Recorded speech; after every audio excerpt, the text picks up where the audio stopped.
Reactions trailed the recent directive given by Nigeria's President Bola Ahmed Tinubu for the full implementation of Orosanye's report at the last Federal Executive Council meeting held on Monday, 26th of February 2024. The report submitted 12 years ago aims to merge, subsume, and scrap various government entities with overlapping functions to create a leaner and more effective government structures, as well as reduce the cost of governance while streamlining government operations. During a briefing with newsmen after the meeting, Minister of Information and National Orientation, Mohammed Idris, shared the following information. What that means is that a number of agencies, commissions, and some departments have actually been scrapped. Some have been merged, while others have been subsumed. Similarly, Special Advisor to the President on Policy Coordination, Adisa Bala Usman, spoke to some agencies that would be merged. National Agency for Control of AIDS, HIV/AIDS, NACA, to be merged with the Center for Disease Control in the Federal Ministry of Health. National Emergency Management Agency to be merged with the National Commission for Refugee Migration and Internally Displaced Persons. Notably among these are the scrapping of agencies like the Pension Transitional Arrangement Directorate and the National Senior Secondary Education Commission, with their full functions transferred to other ministries.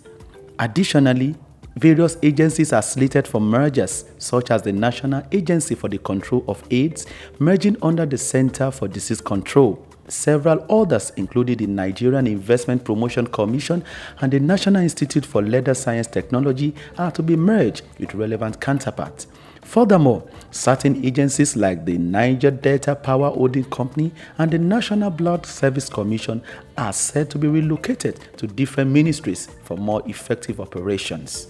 While others argued that cutting costs should be first implemented at the executive arm of government, some are of the opinion that it is long overdue.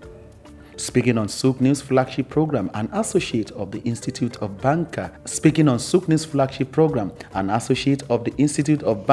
Orji Chigozie, noted the significance of the implementation even as the country is faced with different economic challenges. And all of that, it has become very imperative and very compulsory, by the way.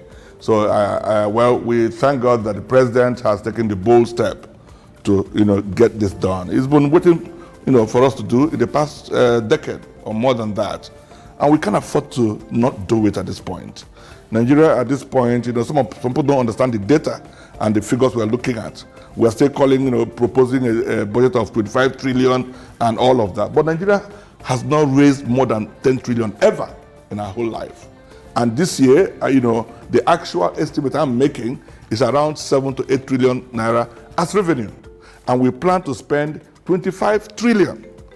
That's impossible. So we're going to be running a very huge deficit budget in the next few years. Meanwhile, the debt we're owing already, is more than stifling the country. Currently, our debt service to revenue ratio is almost 90%, meaning that if Nigeria earns 100 naira today, we spend 90 naira trying to service our debt. While citing political patronage as one of the reasons for the creation of new ministries, parastatals, and agencies, he advised prudent spending of government finances. So we need a government that will come down our high horse, initiate some kind of austere measures that will make us spend less, and even what we spend, make sure we get value for it. For example, a contract is awarded to buy a computer, and you're buying the computer for 100 million. One computer, they will tell you, even if you want to install Word, app or whatever in it, it can't cost that. But that will see in every level of government in this country. An item that you can get for 1 million, somebody budgets 100 million for it, and it's approved by either the House of Rep at national level or House of Assembly at the state level. Well, which country can survive that way? Speaking on the implementation process of this report, Orji made his opinion known. About management, how the process is managed. We have a Commander-in-Chief of the Federal Republic of Nigeria. We have ministers of government. We have other levels of authorities in executing this mandate.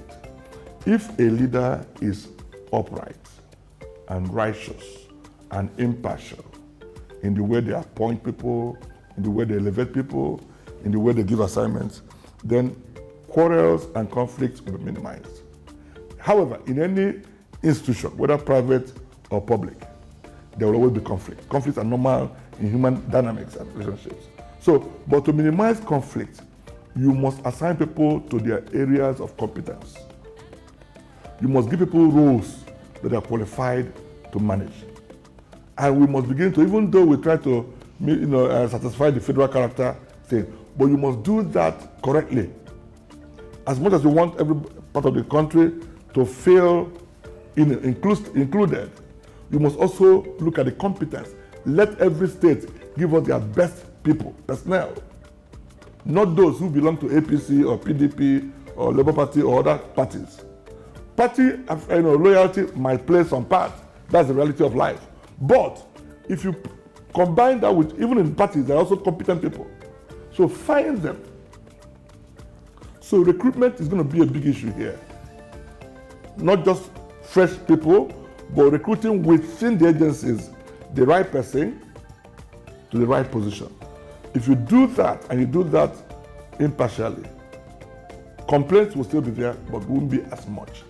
Nigeria and the entire world await the full implementation of this report within the next 12 weeks. Israel Adeyemi, Souqnews.